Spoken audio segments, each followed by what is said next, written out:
15 شعبان کو کوئی خاص عبادت کیوں نہیں؟ تو کوئی آپ سے پوچھ سکتے ہیں جب 15 شعبان کی فضیلت ہے رات کی تو پھر کوئی خاص عبادت ہم کیوں نہیں کر سکتے ہیں؟ تو اس کا جواب یہ ہے کہ کوئی بھی خاص عبادت کرنے کے لیے دلیل چاہیے، کوئی بھی خاص وظیفہ کرنے کے لیے، کوئی بھی خاص کوئی کام کرنے کے لیے دلیل چاہیے، تو بغیر دلیل کے ہم کچھ خاص نہیں کر سکتے۔ تو اسی کام کو بدعت کہتے ہیں کہ انسان اپنی طرف سے سوچ لے کہ کیا حرج ہے اگر ہم یہ کر لیں تو، کیا حرج اگر ہم وہ کر لیں تو، کیا حرج اگر ایسا کر لیں تو اسی کو بدعت کہا جاتا ہے۔ اب میں مثال دیتا ہوں، سعید بن مسیب رحمۃ اللہ علیہ مشہور تابعی گزرے ہیں۔ کچھ لوگ آپ ان سے کہہ سکتے ہیں نا کہ وہ 15 شعبان کی رات میں اگر نماز پڑھ ہی لیں تو کیا مشکل ہے، نماز ہی تو پڑھ رہے ہیں، تو اس کی دلیل سنیے۔ سعید بن مسیب بہت مشہور تابعی ہیں، یعنی صحابہ کرام کے شاگرد ہیں۔ تو ان کے سامنے کسی نے فجر کی فرض نماز سے پہلے 2 رکعت کر کے 4 رکعت سنت نماز پڑھ لی، فجر کی 4 رکعت سنت پڑھ لی۔ تو انہوں نے کہا کہ یہ تو غلط ہے، کیوں کیا ایسا؟ تو آدمی جواب کیا دے رہا ہے، دیکھیے وہ آدمی جواب یہ دے رہا ہے کہ یہ بتائیے عالم صاحب، کیا اللہ تعالیٰ مجھے نماز پڑھنے کی وجہ سے عذاب دے گا؟ اگر فجر کی سنت 2 رکعت ٹھیک ہے حدیث میں، لیکن میں 2 رکعت اور پڑھ لیا تو نماز ہی تو پڑھا ہوں میں، تو کیا نماز پڑھنے کی وجہ سے اللہ مجھے عذاب دے گا؟ تو سعید بن مسیب بہت مشہور، بہت بڑے محدث عالم گزرے ہیں، تو وہ کہتے ہیں کہ نہیں، نماز پڑھنے کی وجہ سے تو اللہ عذاب نہیں دے گا، لیکن نبی کی مخالفت کرنے کی وجہ سے اللہ تمہیں عذاب دے گا۔ کیا مطلب؟ یعنی ہمارے نبی صلی اللہ علیہ وسلم نے فجر کی تو 2 رکعت سنت سکھائی ہے، تو ہمارا کیا کام بنتا ہے طریقہ، ہم 2 رکعت سنت پڑھیں، لیکن ہم 4 پڑھتے مطلب نبی کی مخالفت کر رہے ہیں نا، تو نبی کی مخالفت کرنے کی وجہ سے تمہیں عذاب دیا جائے گا۔ اللہ، کتنی خطرناک بات دیکھیے۔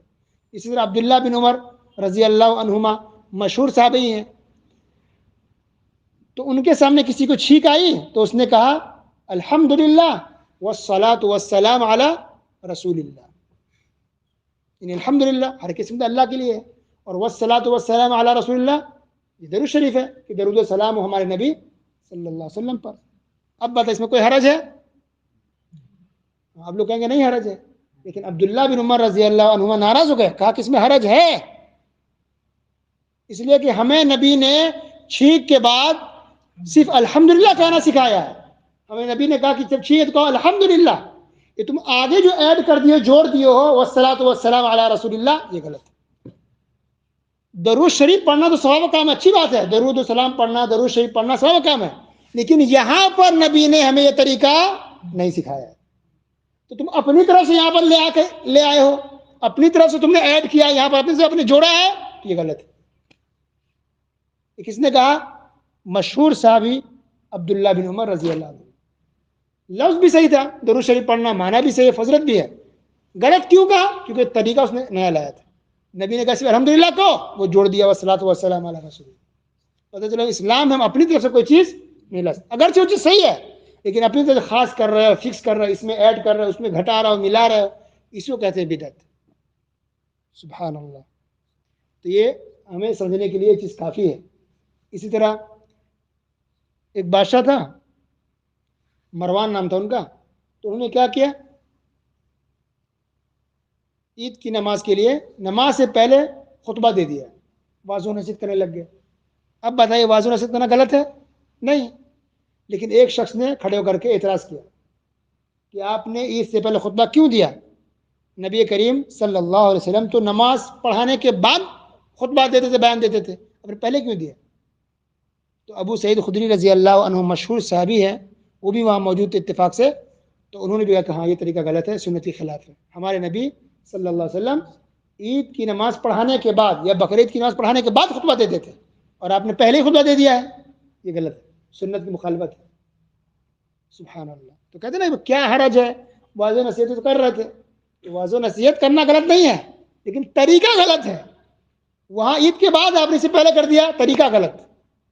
اسی طرح سے اپنے آپ میں نماز پڑھنا غلط نہیں ہے، لیکن اپنی طرف سے ایڈ کر رہے ہو کہ شب بارات میں 4 رکعت پڑھ لو، تو 6 رکعت پڑھ لو، تو 18 پڑھ لو، 50 پڑھ لو، 55 پڑھ لو، اس طرح سے پڑھو، اس طریقے سے پڑھو، یہ طریقہ آپ نے لایا، نئی چیزیں لائی آپ نے، تو یہ غلط ہے۔ امام مالک رحمۃ اللہ علیہ مشہور امام ہے، محدث ہے، عالم ہے، 4 مشہور امام میں سے ایک امام ہے امام مالک رحمۃ اللہ علیہ۔ تو ان سے کسی نے پوچھا کہ اگر کوئی آدمی سورہ فاتحہ پڑھنے کے بعد بار بار قل هو اللہ احد پڑھے تو یہ صحیح ہے غلط ہے؟ تو انہوں نے کہا کہ میری نظر میں یہ طریقہ صحیح نہیں ہے، قل هو اللہ احد پڑھنے کی فضیلت تو ہے، صحیح ہے، مگر سورہ فاتحہ پڑھنے کے بعد ایک ہی رکعت میں انسان بار بار ایک ہی سورت کو پڑھ رہا ہے، تو یہ طریقہ سنت سے ثابت نہیں ہے، ہمارے رسول صلی اللہ علیہ وسلم ایسا کیا نہیں ہے، ایسا کہا نہیں ہے، اس لیے میرے نظر میں یہ طریقہ صحیح نہیں ہے۔ اللہ تب بدعتی لوگ یہ کہتے ہیں نا بھائی قل اللہ احد تو پڑھنا ہے بار بار، کیا مشکل ہے؟ بھائی مشکل ہے کہ طریقہ دیکھیے، ہاں ایسے ہی آپ تلاوت کر رہے ہیں نماز کے بعد پڑھیے، آپ 2-3 بار پڑھیں ایک سورت کو، لیکن نماز کے اندر ایک ہی چیز کو آپ ریپیٹ کر رہے ہیں بار بار، یہ نیا طریقہ ہو گیا۔ تو اب شب بارات میں جو لوگ نماز پڑھتے ہیں، وہ ہزاری نماز پڑھے، سینکڑا نماز پڑھے، درجن والا نماز پڑھے، 14 رکعت پڑھے، ان نمازوں میں یا رجب کے لوگ نماز پڑھتے ہیں یا رغائب والی نماز ہے، ان نمازوں میں دیکھیے یہ بات ہے کہ سورہ فاتحہ پڑھو اور 12 مرتبہ یہ سورت پڑھ لو، سورہ فاتحہ پڑھو تو 13 مرتبہ فلاں سورت پڑھ لو، غلط ہے، سنت سے ہٹ کے، جس کا جواب آج سے کئی 100 سال پہلے امام مالک رحمۃ اللہ علیہ دے گئے۔ سبحان اللہ۔